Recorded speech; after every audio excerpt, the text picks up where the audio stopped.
Welcome to the Boys and Ivy Chicago Cubs podcast. Hey, what's up, everybody? Welcome to the Boys and Ivy.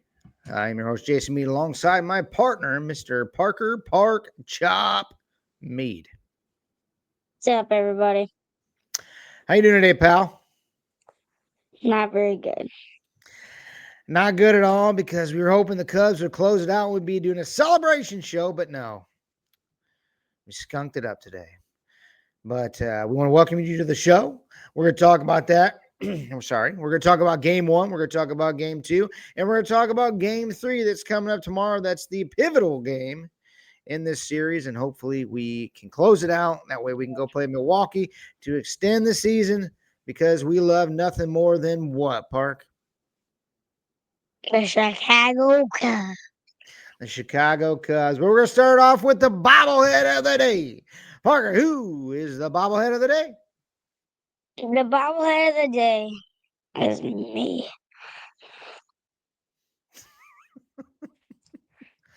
Somber day for Park. He is the bobblehead of the day. But yeah, hopefully we get back on track tomorrow when we close it out and we get excited just like we were yesterday when they won game one. The Cubs win 3-1. It was a little slow start, but in the fifth inning, Park, what happened? We hit back shots. Say Yes. I see Carson Kelly. Boom, baby. That was electric. It was awesome. Cubs pull out the victory, 3-1. But the one thing about yesterday to me was Dansby. Dansby was a stud in that game, was he not, Park? Oh yeah, he saved the whole game. I think we would have had to give up 2 runs without him. He made that nice over the shoulder catch. Nice diving plays, hit 100 miles an hour to keep Xander Bogaerts at third. Just all around dog. Best shortstop defensively in the league. No doubt about it. Just like we talked about on the show. If you hit it to him, what, Park? You are what? You're out. You're out. Just go start walking back to the dugout. You hit it to PCA. You were out. But we played some just unbelievable defense yesterday. Matt Shaw made a nice play. Nico made a nice play. Pete got great jumps in the outfield on some of them balls. But Dansby was the man. Yeah, Suzuki played a good right field too. Cubs bullpen was lights out. Palencia, Pomerantz, Kittredge, and Keller were perfect. Basically threw a perfect game after the sixth inning, because there were no runs on no hits and no errors. And the Cubs complete the 3-1 win. And that brought us to today's game. 2 Cubs skunk it out. Lose 3-0, Park. Man, this is awful. You can't even get a one. Can't get one. One stinking Can't run. even get one. We talked about this. Is if you get and it drives me crazy, because we've talked about the show so much, is that sometimes you have to play some small ball, especially against these power bullpens that the Padres got. We've talked about it. They might have the best bullpen in the league right now. And if you don't have a lead by the sixth inning, you're in trouble. Do you agree?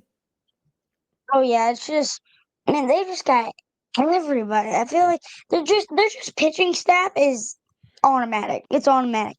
You got Dylan Cease, Michael King, Nick Pivetta. Even though we did good off of him, he's had a decent season. But then bullpen arms are lights out. You have to score runs in the fifth and sixth inning and lower, because that bullpen comes in. Dylan Cease did start the game today, and he was pumping 100. He hit 100 a few times. He struggled a little bit this season, but he was dominant today. We couldn't hit him. We can't hit the fastball. We cannot hit the fastball. Not only that, but we're taking uncompetitive swings as well. But it just, oh my gosh, just tough to watch. Kittredge was the starter, a surprise. What are your thoughts on Kittredge starting, Park? One, I feel like it was kind of a bonehead move, but the second time, you kind of got to think about it a little bit. you take Shota out for the first inning, let Kittredge face those right-handed hitters and the top dogs basically, and then let Shota go and do it. But number two, and go ahead and change the slide. Number two is you gotta have confidence in him. You can't just let him go out there in the second inning and not have confidence in him to pitch to Fernando, to pitch to Manny Machado. You gotta give him that confidence boost. He's probably thinking, man, they don't have the confidence in me. What is this? Come on. Just let And me do my thing. You just gotta let and him do that his le- thing. and that leads to this right here. First base wide open, the title of this banner right here. Um, I had no problem with them starting Kittredge too because Shota has struggled against the righties, giving up nukes, but I had a bigger problem with this.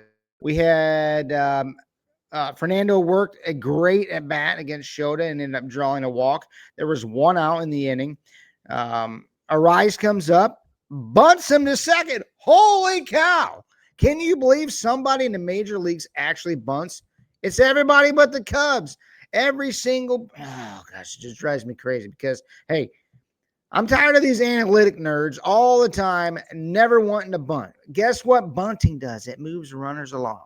What happens? They move them along to second base. And what does that do? First Put base them in. wide open. First base wide open for Manny Machado. And hey, if Craig doesn't have the confidence in Shota to start this game off and allow Kittredge to be the starter in this game, he in his post-game interview, he even said, "Oh, I had confidence in Shota being able to pitch to Manny Machado." You didn't have the confidence to pitch to him in the first inning, so now you do it with first base open?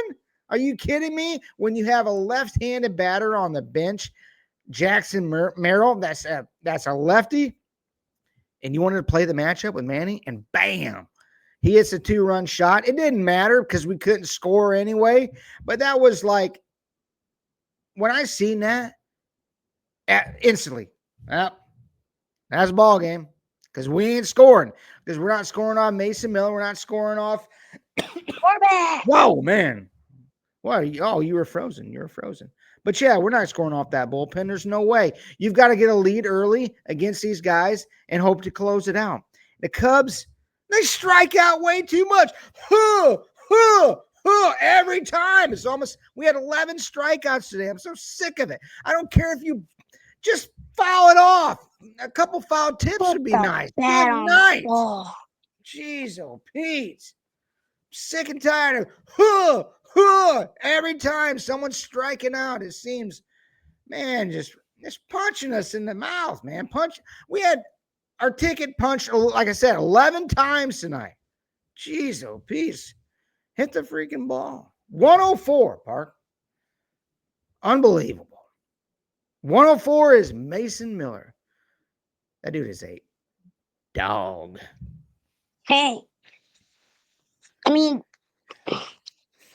you see that. You don't have any time to react. Yeah, you're laid in the box, just oh, Eh, it, what it is it's what I call a Louisiana fastball. The old Blue Bayou at 104 miles an hour. Man, that guy's a stud. They say he struck out his last 11 batters. Not even close. Probably 11 Cubs because they can't put the bat on the ball. and also he had 105 miles per hour pitch this year versus Lourdes And Gurriel. and they're even And talking about, he had a home run off of him, but 105. man, how does that hold up? Is it time to shake up the lineup, Parker? Yes, yes.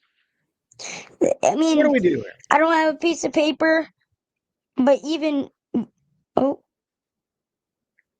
Are you freezing again? Uh-oh, he's frozen again. Let him go. Come on, let him go. He's frozen. Give it a couple seconds. He's still frozen.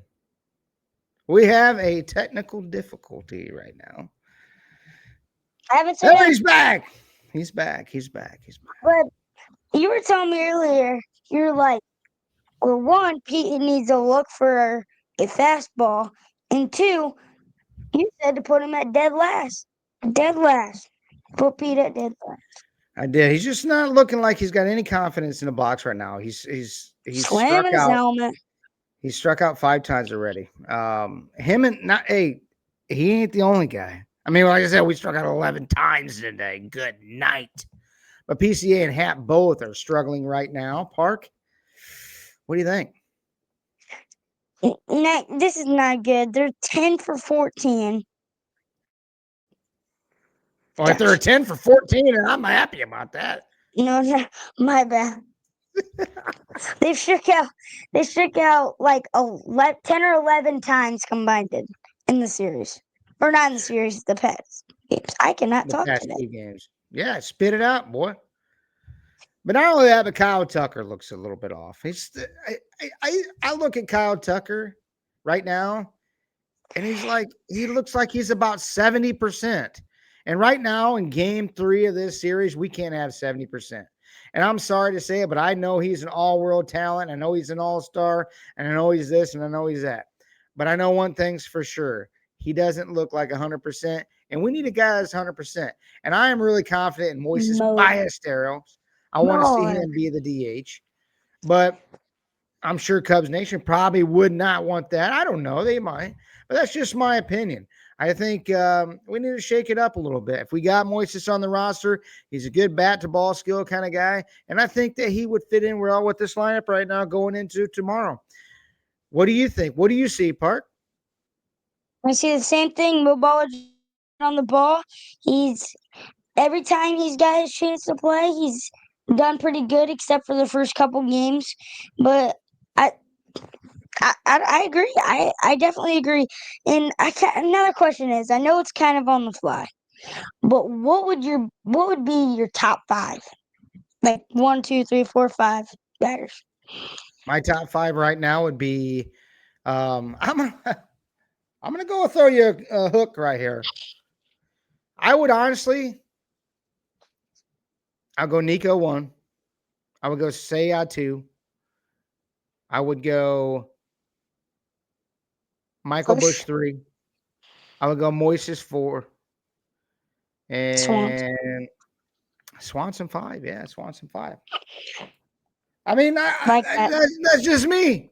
I've got one good eye, but my one good eye sees more than the Atlantic or analytics. I'm Yeah, sick and tired of them. I'll give you mine.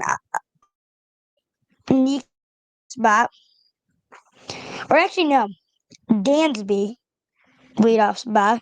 I like Dansby there, and then I would probably, or actually, I don't know. I think yeah, Nico 1, 2 Bush, 3 Suzuki, 4 Mo Baller, and 5 Dansby. I think just me and yours a little bit different, besides Bush and Suzuki just flopped.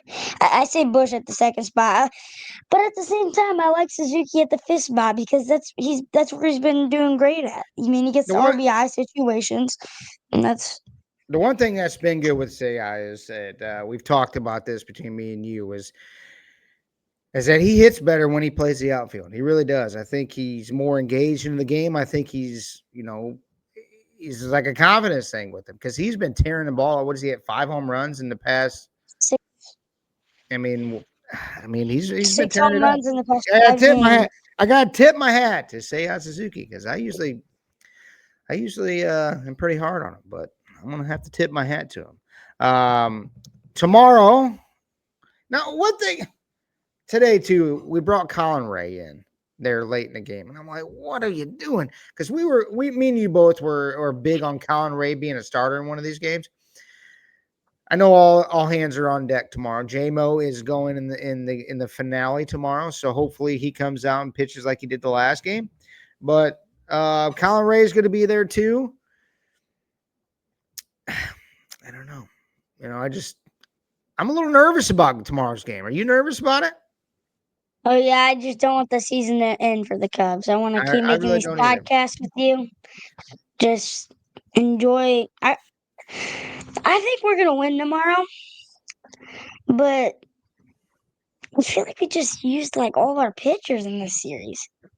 I don't know. That's the thing that's the thing that's gonna not help us in the second series because we'll have to go versus the Brewers. And we basically just wasted like all of our pitchers. Yeah, Well, I mean, first game the good thing Matthew Boyd. about it, the good thing about it, they didn't really throw a lot of pitches. Like, I mean, Boyd only went what Well, 4 yeah, yesterday. He went 4 yesterday. So, I mean, I think we'll be fine in that aspect of it. But yeah, I don't know. I'm just nervous about tomorrow. we're missing But Cade. I wish your prediction would have been right. We'd have been celebrating tonight, and you'd have had a couple root beers. I'd have had a couple real beers, and we would have been just excited, waiting for the Brewer series. But hopefully JMO goes out and goes lights out tomorrow, and we make a podcast again tomorrow night, and just be celebrating like crazy. So we don't know what time the game is going to be tomorrow. It could be at 2, it could be at 3, it could be at 4, at 5. It just depends on all these situations that happen with everybody else. It could be at midnight. I don't know. We don't know what time the game is tomorrow, but hopefully we get to see it. And what is going to be your prediction, Park, for tomorrow? But like I said, I think we're gonna win. I think JMO, he's gonna go 7 innings, 3 hits, Dog. no runs. Oh, I hope so. But the good thing about it is, it said in the last 2 games, the Padres have used Mason Miller 3 innings. A lot of wear and tear on that arm. But I tell you what, God, dog. That's why you go out and you make a move for that guy. Come on, Jed. I mean, he can. But at the same time, we got Palencia. Push all your chips in, bud. We should have went after Mason Miller. I mean, geez, oh, Pete. Good night. You might have had to give up the Zachary Hotel for him, but you know what? At this point, I think it's worth it. But anyway, we want to thank you for tuning in to today's show. We hope you guys enjoyed it. We are ready and excited about a big game tomorrow. And I want anybody to comment below, who would your DH be tomorrow? Would it be Kyle Tucker or would it be Moises Ballesteros? Who would it be? But we want you guys to comment below. The best way you can help us grow this show is by smashing that like button, hitting the subscribe button, and following us on Spotify, Apple Podcasts, any podcasts out there that you listen to. And tell all your Cubby friends about it. But like I said, we want to thank you for tuning in to today's show. And hopefully we come out tomorrow and we bust the baseball around and we win this game and go play Milwaukee. But anyway, we're going to break it down and get out of here. And hopefully we win tomorrow. Dog whop them tomorrow. Hopefully come out. Dog whop them tomorrow, Parker. Break us down, get us out of here, and go Cubs go. For Boys and Ivy, hopefully the Cubs win. See ya. And we hope Parker ain't the bobblehead of the day again tomorrow. Go Cubs. Yep. Thank you for watching the Boys and Ivy Cubs podcast. And like always, go Cubs go!